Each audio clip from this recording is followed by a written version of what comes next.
आप सबको मेरा नमस्कार।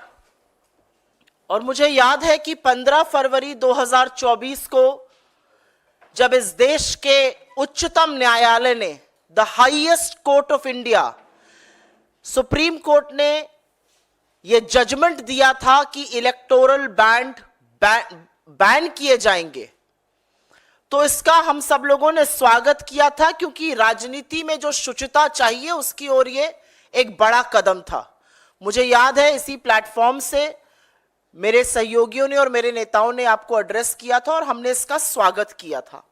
इसका स्वागत इसलिए किया गया था क्योंकि चुनावी चंदा जो होता है वो कैसे आ रहा है, उसको कौन दे रहा है, किस लिए दिया जा रहा है, क्या मोटिव है, यह लोकतंत्र में जनता को जानना बड़ा जरूरी है।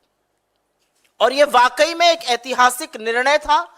2017 से यह जो ऑर्गेनाइज लूट मची थी, इसका अंत सुप्रीम कोर्ट ने 15 फरवरी 2024 को किया था।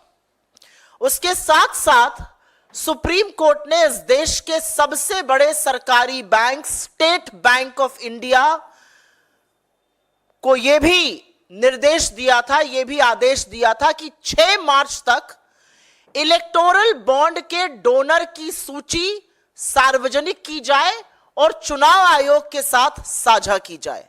करीब 21 दिन का वक्त मिला था। जैसा कि मैंने कहा, पूंजीपतियों की बढ़ती हुई हिस्सेदारी, उनका बढ़ता हुआ प्रभाव, नीति निर्माण कुछ ही लोगों के लिए होना, यह सारा कच्चा चिट्ठा जो था वो खुल जाता अगर लोगों का नाम सार्वजनिक हो जाता। लेकिन बड़े हैरत अंगेज तरीके से जो एक्सपेक्टेड था, इसकी हम उम्मीद कर रहे थे कि एसबीआई सुप्रीम कोर्ट के सामने ये कहेगा, और एसबीआई ने ये कर दिखाया। एसबीआई ने सुप्रीम कोर्ट से कहा है कि ये डेटा देने में एसबीआई असमर्थ है और उसको 30 जून 2024 तक का वक्त चाहिए। मतलब टोटल 5 महीने का वक्त इस देश के सबसे बड़े bank, state bank of India को चाहिए। और हास्यास्पद बात यह है कि डेटा देना है 22,217 इलेक्टोरल बॉन्ड का। यह कितनी बड़ी विडंबना है कि 22,217 इलेक्टोरल बॉन्ड का जो डेटा डिजिटल इंडिया में और पूरी तरह से कंप्यूटरीकृत, पूरी तरह से कंप्यूटराइज्ड, एसबीआई को एक क्लिक ऑफ अ बटन पर यह डेटा मिल जाना चाहिए। इसके लिए एसबीआई को 5 महीने चाहिए। वो एसबीआई जिसके पास 48 करोड़ बैंक अकाउंट हैं, वो एसबीआई जिसकी 23,000 के करीब ब्रांचेस है, वो एसबीआई जो 66,000 एटीएम चलाता है पूरे देश में, उसको 22,217 इलेक्टोरल बॉन्ड किसने दिए, उसका विवरण देने के लिए 5 महीने चाहिए। यहां पर यह बताना जरूरी है कि भारतीय जनता पार्टी शुरू से असहज थी। 2017 में जब यह स्कीम आई और पिछले वित्तीय वर्ष के अंत तक 31 मार्च 2023 तक करीब 12,000 करोड़ रुपए इलेक्टोरल बॉन्ड के माध्यम से पॉलिटिकल पार्टीज को मिले, जिसमें 2/3 अकेले भारतीय जनता पार्टी को मिले। करीब 6500 करोड़ रुपए भारतीय जनता पार्टी को मिले और करीब 9%, अबाउट 1,000 करोड़ रुपए से थोड़ा ज्यादा कांग्रेस को मिले। तो भारतीय जनता पार्टी चिंतित थी। चिंतित इसलिए थी क्योंकि अगर लोगों का नाम सार्वजनिक हो गया तो पता चल जाएगा कि कौन सा मित्र कितना दे रहा था, क्यों दे रहा था। यहां पर आपको एक और रिपोर्ट की याद दिलानी जरूरी है। एक रिपोर्ट आई थी, न्यूज लॉन्ड्री और न्यूज मिनट ने करी थी। उन्होंने कहा था 30 ऐसी कंपनियों का नाम सामने आया है जिन्होंने 335 करोड़ 2018 से 2023 के बीच में भारतीय जनता पार्टी को दिए। इनके खिलाफ कार्रवाई हुई थी, चाहे वो इनकम टैक्स हो, सीबीआई हो या ईडी हो। इसमें से 23 कंपनियां ऐसी थी जिन्होंने कभी इसके पहले चंदा नहीं दिया था। तो क्या ये क्विड प्रो को था? क्या नाम आने से पता चल जाएगा कौन चंदा दे रहा था? क्या नाम आने से पता चल जाएगा किस समय चंदा दिया गया? क्या ये भांडा फूट जाएगा कि चंदा लेकर कौन सी नीति बनाई गई?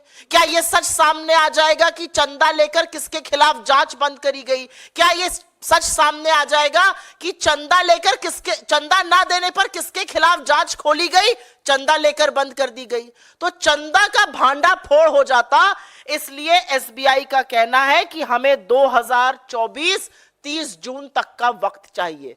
चुनाव निपट जाएगा, चुनाव के पहले आ गया तो जो हम कह रहे हैं सूट बूट की सरकार, जो हम कहते हैं मित्रों की सरकार, जो हम कहते हैं कि कुछ ही लोगों के लिए नीति निर्माण होता है, वो दूध का दूध पानी का पानी हो जाएगा। लेकिन जनता को इतना मूर्ख क्यों समझा जाता है? जब जब सच दबाने का प्रयास होगा तो जनता पूरा सच समझती है। जनता जानती है कि अगर आपके खाते, अगर आपके खजाने एक दो व्यक्ति पैसों से भर रहे हैं तो ये सरकार और इस देश का प्रधानमंत्री उन्हीं लोगों की गुलामी करते हैं, उन्हीं लोगों के लिए नीतियां बनाते हैं। हमारे इस मंच से कुछ सवाल हैं और सवाल बड़े स्पष्ट हैं और बड़े कम हैं। पहला सवाल हमारा यह है कि इस देश का सबसे बड़ा सरकारी बैंक, पूरी तरह से कंप्यूटराइज्ड बैंक एसबीआई को 217 इलेक्टोरल बॉन्ड देने के लिए 5 महीने का समय क्यों चाहिए? यह तो एक क्लिक ऑफ अ बटन पर होना चाहिए। हमारा दूसरा सवाल यह है कि एसबीआई को एकाएक जब अवधि जिस दिन देना था उसके 24 घंटे पहले एसबीआई क्यों जागा? क्या एसबीआई को 25 दिन का टाइम लग गया यह सोचने में कि उनको कितना वक्त लगेगा?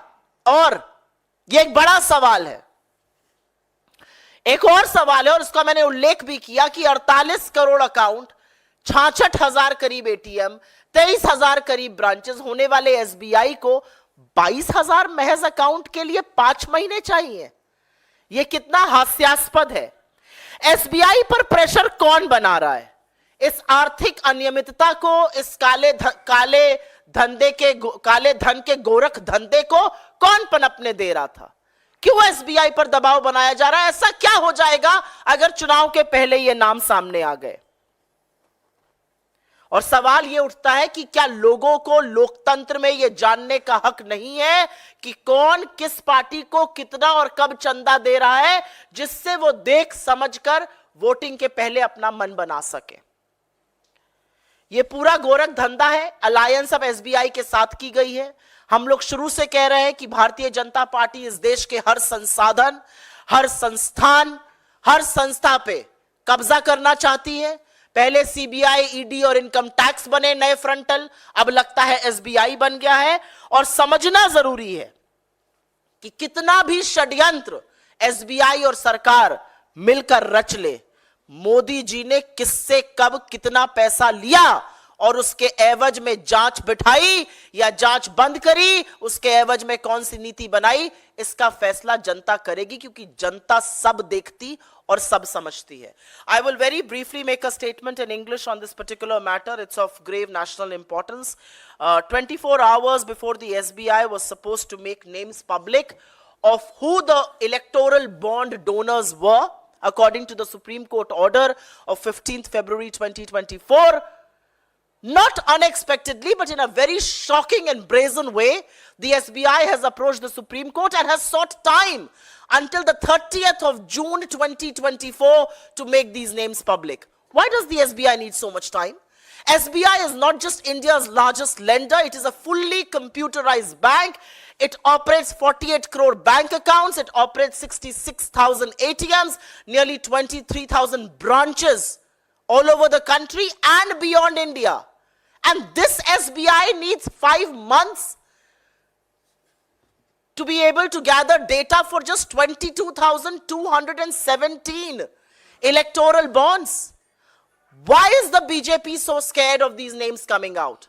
It's important to remind you of two figures here.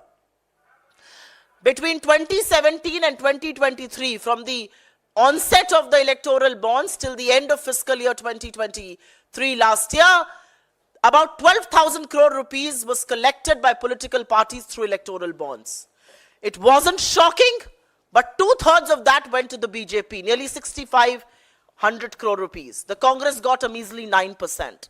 It is also important to remind you here that after the Supreme Court order, a very shocking report from News Minute and News Laundry made it public, and this is only the tip of the iceberg, that 30 companies contributed to about 335 crore rupees, and there were raids on these companies between 2018 and 2023 through various agencies like the CBI, ED, and Income Tax. 23 of these companies had never donated to a political party before. The quid pro quo is for all to see. So why is the BJP so scared? What is going to change if names become public? Let the names become public. Do people in this democracy not have a right to know that who is donating to which political party and how much and at what time? And is there a quid pro quo? Is policy formation happening on the basis of donations being received? Are agencies acting at the behest of these donations? Are agency coaxing companies to donate to the BJP? Are probes happening and probes closing on the basis of donations that are coming in? And these are very simple questions that must be raised in any democracy. What is it that the SBI needs these 5 months for? And SBI woke up after 20-25 days to realize it needs additional time. There is a clear attempt by the SBI and the government of India, at the behest of Prime Minister Modi and the BJP, to conceal the names of donors through electoral bonds. But the people of this country can see through these sinister plots, and they see that every effort is being made to conceal the names of these donors. And it's for everybody to see. I don't think there's rocket science to it. I don't think there's a maze that nobody can solve. Everybody can see. They can just connect the dots. And the dots, when connected, present a very worrisome picture for our democracy. And that picture reveals how there is absolute quid pro quo as far as electoral bonds was concerned. This was a completely legalized loot that Supreme Court put an end to. And may I dare say, by doing what the SBI is attempting to do, along with the BJP and along with the government of India, it is playing into the hands of a political party, not just ruining its own reputation, but also is in contempt of what the Supreme Court order stands for. And that is absolute transparency as far as electoral donations are concerned. न्याय का हक मिलने तक।